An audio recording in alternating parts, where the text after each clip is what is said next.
राजस्थान के भरतपुर के दो नौजवान जुनैद और नासिर को जिस तरह से मारा गया, जलाया गया, क्या कहेंगे? पहला रिएक्शन बताइए। ये चूंकि सबसे ताज़ा घटना है, हमें याद है और हम इस पर बात कर रहे हैं, लेकिन पिछले 8 साल में तो यह एक तरह की महामारी हो गई और इसको आप कह सकते हैं कि कानूनी तरीके से भी जायज़ ठहराया जा सकता है, क्योंकि जो कानून गोरक्षा के नाम पर बने हैं उन कानूनों में उन लोगों ने जिन्होंने यह काम किया है उनके लिए लिखा गया है कि अगर वे भली मंशा से ऐसा काम करते हैं तो इसे अपराध नहीं माना जाएगा। तो ये कहा जा सकता है कि उनकी मंशा बुरी नहीं थी, उन्होंने गाय को बचाने के लिए बचाने की कोशिश की और उस कोशिश में अगर 2 लोग मारे गए तो मंशा तो बुरी नहीं थी। अब अगर आप कानून ऐसे बनाएंगे जिनमें इस तरह के जुर्म को जायज़ ठहराने का रास्ता निकाला जाएगा तो मोनू मानेसर के साथ जुड़े हुए तमाम लोग हों, जो गोरक्षा टास्क फोर्स के सदस्य भी हैं जैसा पता चला है, तो वो एक तरह से राज्य तंत्र के सदस्य हैं।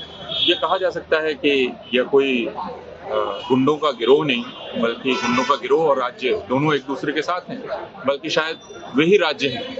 वरना ऐसा कैसे हो सकता था कि वे, जैसा अखबार बतलाते हैं, कि 12 घंटे या 16 घंटे उनको लेकर घूमते रहे और पुलिस ने ज़रूरी नहीं समझा कि उनको पकड़ा जाए। जिस पुलिस थाने में वे गए उसने ज़रूरी नहीं समझा कि उनको गिरफ्तार किया जाए। तो इसका मानी ही यह है कि राज्य यह काम शायद उनके जरिए करवा रहा है और उनमें और राज्य में कोई फर्क नहीं रहेगा। जी सर, राजस्थान में कांग्रेस की सरकार है, जिस तरह से आरोपी अभी तक गिरफ्तार नहीं हुए है, तो मोनू मानेसर का नाम हटा दिया गया। मुझे अभी तक पक्के तौर पे पता नहीं, क्योंकि कुछ विरोधी खबरें आ रही हैं। राजस्थान पुलिस की तरफ से ये कहा जा रहा है कि हमने नाम नहीं हटाया, दूसरी खबर ये आ रही है कि नाम हटा दिया। जो भी हो, यह बात तय है कि पंचायतें खुलेआम हुई और पंचायतों में कहा गया कि मोनू मानेसर कहीं छिपा हुआ नहीं है, वो यहीं है, वो कायर नहीं है, वो कहीं भूमिगत नहीं हुआ है, जब कहो खड़ा कर देंगे, लेकिन अगर कोई पकड़ने आया तो उसकी टांग तोड़ देंगे। ये खुलेआम धमकी है और इस धमकी के बाद पुलिस को क्या करना चाहिए धमकी देने वालों के साथ, ये हमें बताने की ज़रूरत नहीं है। लेकिन जो धमकी देने वाले हैं वो भी सीना जोरी के साथ धमकी दे रहे हैं और उनको इस बात का यकीन है कि हरियाणा पुलिस उनके साथ रहेगी।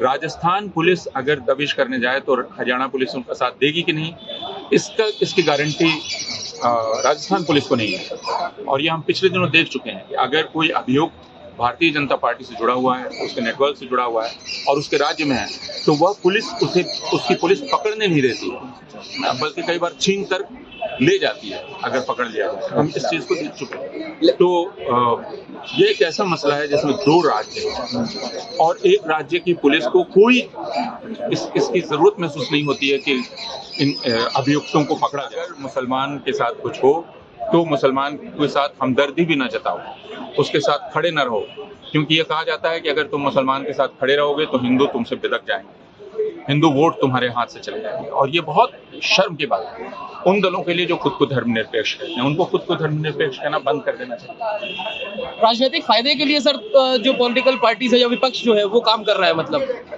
मुझे नहीं मालूम आप राजनीतिक फायदा किसको कहते हैं। क्या डर है सीबीआई और ईडी का? राजनीतिक दल सत्ता में आना चाहते हैं, उसका जरिया चुनाव है, चुनाव में मतदाता होते हैं। अगर मतदाताओं की पहचान हिंदू में बदल जाए और हिंदू ऐसा हो जो मुसलमानों के साथ हमदर्दी को बुरा मानने लगे, तो राजनीतिक दल ये कहेंगे कि हमारी मजबूरी है कि संख्या उनके पास ज़्यादा है, हम उन्हें नाराज़ नहीं कर सकते। तो यह एक दूसरे तरह से खुद हिंदू समाज को भी सोचने की ज़रूरत है कि उनके बारे में राजनीतिक दलों का ख्याल ऐसा क्यों है कि वे मुसलमानों के साथ जुल्म को न सिर्फ बर्दाश्त करते हैं बल्कि अच्छा समझते हैं और उसके खिलाफ बोलने वालों के खिलाफ हो जाते हैं। विपक्ष में डर है सर? क्या मोनू मानेसर बहुत बड़ा डर है सर? मोनू मानेसर जैसे लोगों को इन्वेस्टिगेशन में शामिल होना चाहिए, खुदा करें। कोई भी कानूनी प्रक्रिया यही कहेगी कि उन्हें शामिल होना चाहिए, लेकिन हिंदुस्तान में गुंडे तो कभी शामिल नहीं होते हैं, खुद गिरफ्तारी नहीं देते हैं। गिरफ्तारी हमेशा पुलिस के पास अपने पैरों से चलकर ईमानदार लोग जाते हैं। सर उमर खालिद गए, खालिद सैफी गए, बाकी लोग गए, कोई छिपा नहीं। लेकिन शुरू से अगर हम देखें मुसलमानों के कत्ल में शामिल लोगों को, तो पुलिस हमेशा ये कहती है और खासकर दिल्ली पुलिस ये कहती है हम पता नहीं कर पा रहे हैं ना। दिल्ली में 2020 में जो हिंसा हुई, उस हिंसा में पुलिस वालों ने ठोकर मार मार कर मुसलमानों को जनगण मन माने गाने के लिए कहा।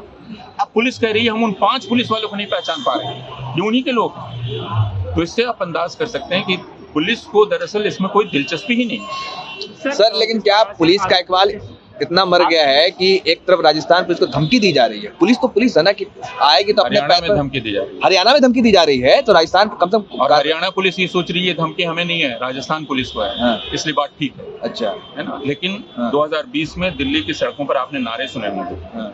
दिल्ली पुलिस लठ चलाओ हम तुम्हारे साथ हैं। ये नारा सुना होगा, मोदी जी तुम लठ चलाओ हम तुम्हारे साथ हैं। और इन नारों से पुलिस को शर्म आनी चाहिए थी। इसका मतलब है गुंडे ये समझते हैं कि वे और पुलिस साथ है, लेकिन पुलिस ने इसका बुरा नहीं माना, अच्छा माना। तो दिल्ली में हमने ये देखा कि जब मुसलमानों का कत्ल हुआ तो आम आदमी पार्टी के नेता बिल्कुल नहीं गए, जबकि वोट उन्हीं को दिया था, और उनको मारा यह कह के गया था कि और वोट दो आम आदमी पार्टी को, तुम्हारे साथ हम ये करेंगे। लेकिन आम आदमी पार्टी के नेता बिल्कुल उनसे कतरा गए, बच गए। तो मैंने शुरू में कहा कि यह बहुत शर्म की बात है कि जो दल खुद को धर्मनिरपेक्ष कहते हैं उनमें कोई साहस नहीं है।